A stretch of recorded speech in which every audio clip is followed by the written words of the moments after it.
Assalamualaikum warahmatullahi wabarakatuh. Perkenalkan, saya Merinda Rizky Puspitasari dengan NIM F1G12308.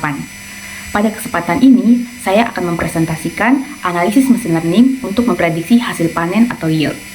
Prediksi hasil panen dipengaruhi oleh banyak faktor, seperti jenis tanaman, musim, lokasi, luas lahan, dan produksi, serta penggunaan pupuk dan pestisida. Karena banyaknya faktor tersebut, prediksi secara manual menjadi cukup sulit. Oleh karena itu, digunakan metode mesin learning untuk membantu menghasilkan prediksi yang lebih akurat.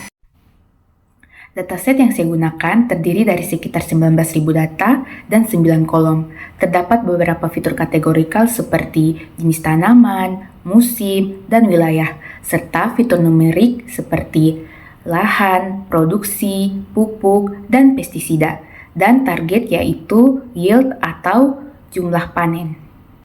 Pada tahap processing, pertama dilakukan pengecekan data dan tidak ditemukan missing value maupun data duplikat. Kemudian dilakukan encoding menggunakan label encoder untuk mengubah data kategorikal menjadi numerikal. Selanjutnya dilakukan penghapusan outlier menggunakan metode IKR untuk menghilangkan nilai ekstrim. Terakhir, dilakukan scaling menggunakan standar scalar agar data memiliki skala yang seimbang. Meskipun model yang digunakan berbasis tree, scaling tetap dilakukan untuk menjaga konsistensi processing. Dari grafik outlier, terlihat bahwa sebelum dilakukan pembersihan, terdapat beberapa nilai yang sangat jauh dari data utama. Setelah menggunakan metode IKR, nilai ekstrim tersebut berkurang dan data menjadi lebih rapih, meskipun masih ada beberapa nilai besar yang masih dalam batas wajar. Pada exploratory data analysis, ada dua hal utama yang bisa dipahami. Pertama, pada grafik distribusi yield, terlihat bahwa data contoh ke kanan atau skew ke kanan. Artinya, sebagian besar data itu kecil, sekitar 0-2. Tetapi, ada beberapa nilai yang jauh lebih besar. Kondisi seperti ini masih wajar dan tidak terlalu bermasalah. Apalagi jika menggunakan model seperti random forest yang tidak terlalu sensitif terhadap bentuk distribusi data. Kedua, yaitu heatmap korelasi. Terlihat bahwa beberapa fitur seperti produksi, pupuk, dan pestisida saling berhubungan cukup kuat. Tapi yang menarik, yield sebagai target justru tidak punya hubungan yang kuat dengan fitur-fitur tersebut. Ini menunjukkan bahwa hubungan antara data tidak sederhana atau tidak linear. Jadi, tidak bisa dijelaskan hanya dengan satu faktor saja. Kesimpulannya, nilai yield dipengaruhi oleh banyak faktor secara bersamaan, bukan dari satu variabel saja.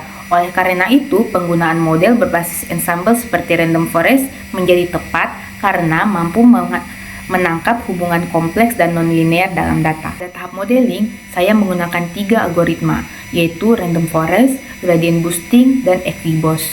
Random forest bekerja dengan menggabungkan banyak pohon keputusan. Gradient boosting memperbaiki error secara bertahap, dan XGBoost merupakan versi yang lebih cepat dan optimal dari boosting. Pada tahap ini, data dibagi menjadi 3 skenario, yaitu 70/30, 80/20, dan 90/10. Pembagian ini bertujuan untuk melihat konsistensi performa model terhadap jumlah data latih dan data uji yang berbeda. Selanjutnya, dilakukan hyperparameter tuning menggunakan metode grid search CV dengan cross validation sebanyak 3 fold. Tujuannya adalah untuk menemukan kombinasi parameter terbaik agar model dapat bekerja secara optimal. Parameter yang diuji meliputi jumlah estimator dan kedalaman pohon pada random forest, learning rate dan jumlah estimator pada gradient boosting, serta learning rate dan max dip pada XGBoost. Pada tahap evaluasi, saya menggunakan beberapa metrik, yaitu MAE, MSE, RMSE, dan R2 score.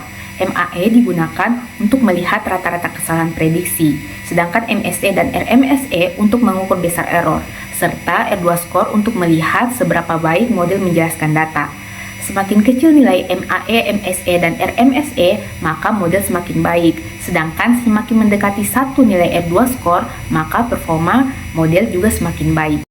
Jadi, random forest menjadi model terbaik karena memiliki R2 score tertinggi, yaitu 0,93, yang berarti mampu menjelaskan data dengan sangat baik, serta didukung oleh nilai MAE, MSE, dan RMSE-nya yang rendah.